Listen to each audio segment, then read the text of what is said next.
All right, show me the money. NFL picks for week number 6 here on the podcast. Time flies when you're having fun in the football season. And with me today to break it all down, Phil Fraietta is here, great friend of the podcast, longtime contributor. Phil, how are you? I'm doing great. How are you, Mike? Doing pretty good. It's a good week for me with my Mets moving on with recording for the Yankees. Hopefully they do the same. I hope so. Yeah. It's Mets is a pretty amazing turnaround. Yeah.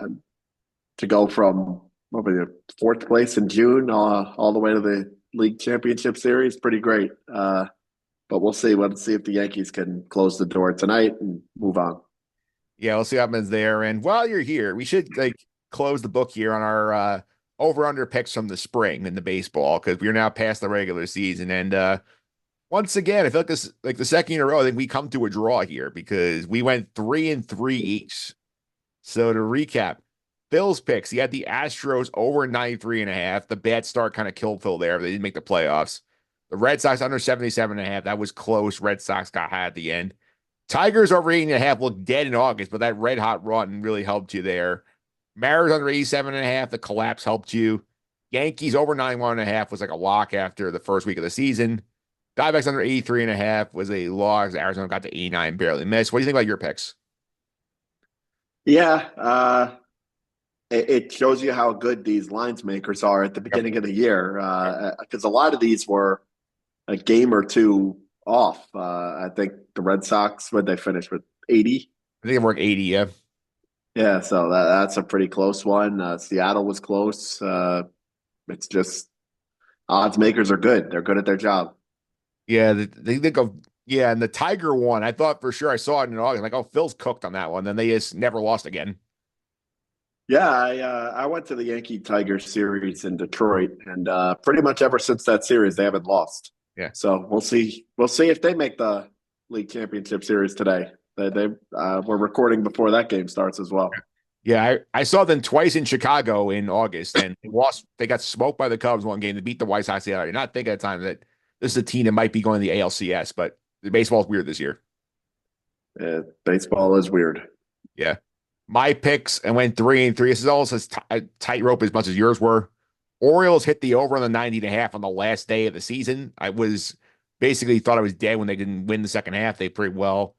Rays under 84.5 did not happen. That was a sort of a transition year for them. Rockies on a 16.5 was a loss. They snuck over the last day, so bounced out the Orioles.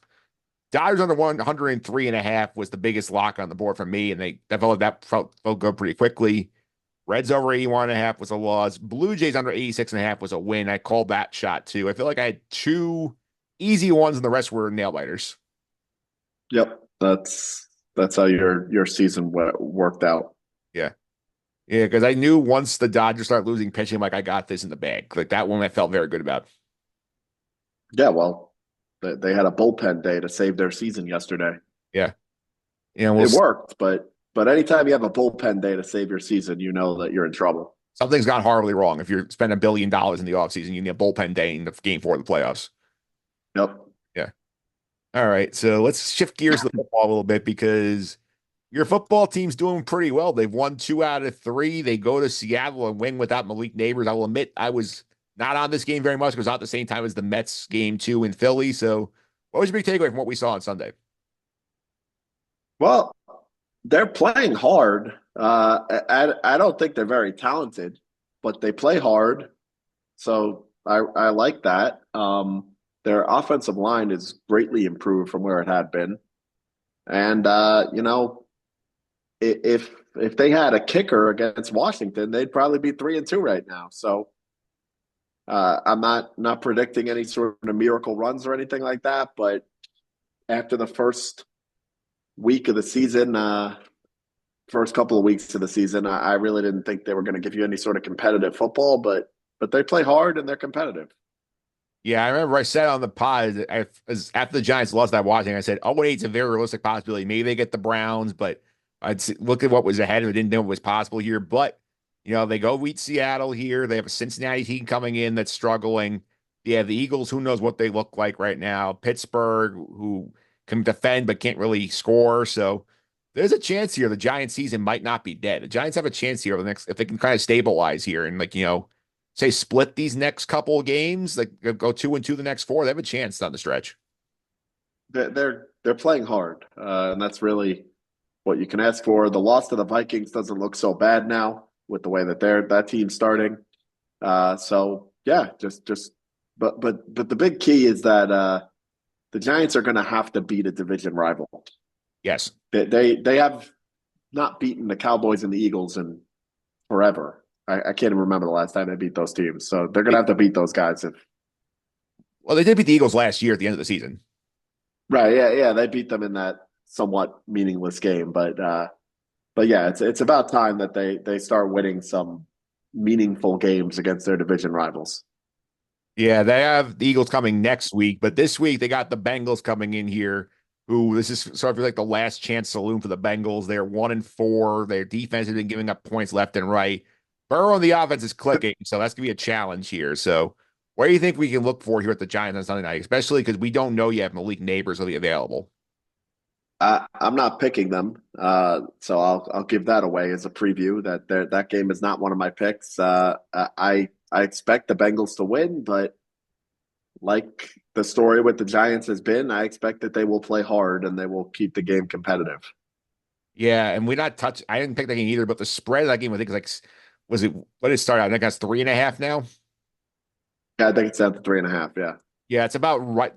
The numbers like that's for me. That I'm with you. That's a stay away game for me. I could see this either being like the Bengals just come out and go nuts, or the Giants find a way to win a close one. I think there's a wide range of possibilities of this game. Yeah, I wouldn't touch it, but I am confident that the Giants will play hard.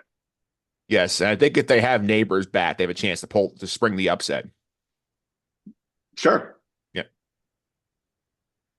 All right. So now we have set the stage for this week here. We're going to do our picks here. Our Hitmen teammate Joey Castellano came on the pod last week. He had a perfect 3-0 week. He took the Jags laying the 2.5 against the Colts. He locked in early. That paid off because they won by 3. Yeah, your Giants getting 6.5 in Seattle. They won outright, as we discussed earlier. He took his Vikings laying 2.5 against my team, and they held on for the win. So 3-0 for Joey. And I see he got the challengers back into contention. They looks like they were struggling before he showed up. Yeah, they think they gone like 1-8 over the previous 3 weeks. Wow. Well, Yeah. I'll try and continue the hot streak for the Yeah. challengers here. Yeah, I had another 2-1 week. I had the Jags, a family play with Joey laying the 2.5 here. I had Green Bay laying the 3 against the Rams. They end up winning that game. I thought I had the Steelers pretty good. Then Dallas goes down and beats them, so I take a loss on the 2.5. So 2-1 for 4 consecutive weeks for me. Yeah, 2-1. You'll take that all season long. I absolutely will here. So we'll see if we can keep the momentum going here, Phil. As the guest, you can go first. So where are you going with pick number 1? So pick number 1, I am going with a somewhat unorthodox one, but I like the Chicago Bears this week. I know that they're not great, but they played competitively. They're the game out in Europe. I like the Bears. They're playing the Jaguars. The Jaguars have just been awful. I know they managed to hold on and win on Sunday, but that team looks like they're uninspired, and I think the Bears are going to beat them. I've got it at Bears -2.5. Yeah. So I'm going the Bears to win that game outright. Yeah. And cover the spread. Yeah, I like that pick. I think the Bears right now are sneakily playing well, especially on defense here. Caleb Williams is obviously a rookie. He's had his ups and downs, but this is a spot here where I feel like they can take advantage of the neutral site and beat the Jags. And I think they can get to 4-2 and make things a little interesting in the NFC North. Where are you going with pick 2? Pick number 2, I wrote these down, so I just want to take a look at what I wrote. Lions. Yeah. I like the Lions -3. They are in Dallas. I don't really trust the Cowboys. I think they're kind of been an up and down team. I think the Lions are a good team. They're off to a pretty good start at the 3-1. They're coming off the bye, so they have the extra rest. So I like the Lions to go in to Dallas and take care of business. I like this pick too. I think obviously the Dallas D being banged up is an issue. I think the issues that Prescott's having with CD Lamb are worth keeping an eye on here. They've been out of sync all year. Plus, big revenge factor for Detroit. They feel they got screwed by the refs at the end of the last year's Dallas game. So I feel like they might try and leave no doubt this time around. Yeah, I think that one could the potential to get ugly. Yep. All right. So where's the last pick going here? Last pick, I'm going with your team. I'm taking the Jets in the +2.5. I think Buffalo is in shambles. I think your team's going to come out motivated to play for its new interim head coach. I think Saleh was a disaster, and I like your team, and I'm getting 2.5 points. So even if the Bills win a close one, I get the win. So give me the Jets in the 2.5. Yep. This is one of my picks too. I'm with Rick and a family play on the New York Football Jets here. I think again the interim bump here because most of these teams they fire the coach, they play Inspire the next week for the interim, and the players love Ulbrich. Play caller change today. Todd Downing taking over as OC, making a more inspired game plan here. Plus, the Jets have owned the Bills at home the last few years. Josh Allen has not played well against the Jet defense at MetLife Stadium, and he may be down Khalil Shakir again, the number one receiver. I feel like this is a trap for the Bills. They're going to run into a buzzsaw here from the Jets. I think they're going to take care of business here. So I think this is a very clean family play for us. Yeah, I like the Jets here. All right, so your picks are on the board. I gave you one of mine right with the Jets. So pick number 2, I'm going to take the Texans laying 6.5 in New England against the Patriots here. And Patriots not look good. They found a way to lose to Miami, who's been awful without Tua all year. Now they're throwing a rookie quarterback out in Drake May, who's going to walk into a situation with playing against a fantastic Houston defense with tremendous pass rushers here. It's a recipe for disaster. I'm getting it under a touchdown, which feels like a major win. So give me the Texans laying 6.5 for my second pick. Yeah, I think you can ride the whoever's playing the Patriots for the rest of the season. Yeah, that is a bad team. Yeah, if you're somehow still in the knockout pool, it's probably one of the teams you pick against every week. Yes, pick against the Patriots. I agree. All right, pick number 3. I'm going to probably the biggest game of the week here. I'm going to the Battle of the Beltway. I think of the Commanders getting 6.5 against the Ravens in Baltimore. And I feel like everybody is very hyped on the Ravens right now. Lamar has played well the last 3 weeks. They've won 3 games real convincingly, but their D's been a bit sloppy. They've had issues containing opponents here.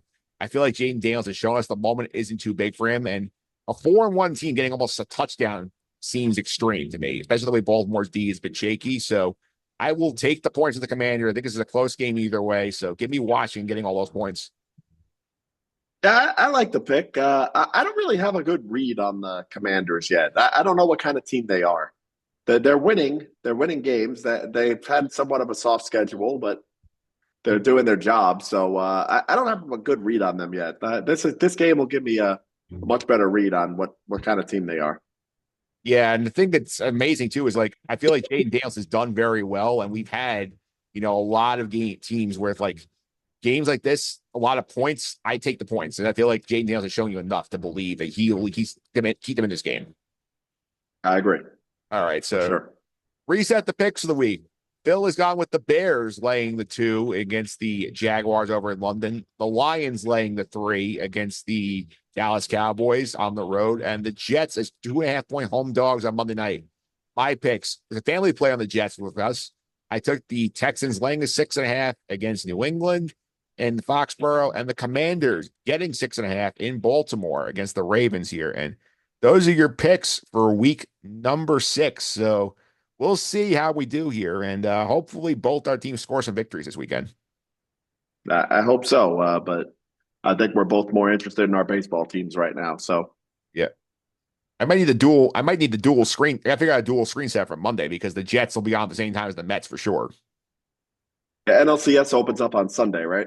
Yes, so be game 2 is Monday. In game 1 of the ALCS will be on Monday. Right. Well, hopefully both of our teams are in those CSs. Yours already is, so we'll see.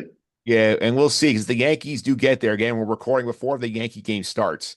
Interesting to see how they stack the times of these two teams, considering the Mets will be out west. Yeah, I normally when the Yankees are in the playoffs, I'm able to assume that they're the primetime game. But when the Mets are there, I don't know. It'll be interesting. So I think if it's, I'm going to put this up prediction on here. I think if it's Mets Dodgers, it will be 8:08 on Monday, and the Yankees be the early game. But I think if it's the Padres, they'll reverse it and have the Padres play a day game. I think that's right, and I think MLB is rooting very hard for the Dodgers I think Ellie's rooting very hard for the Yankees because the rest of the and the Yankees Yankees. playoff field Yes, is a mess. yes. Yeah. So, well, thanks for having me on, though. Yeah, it sounds I good. appreciate it. Sounds good, Phil. Thanks again for the time.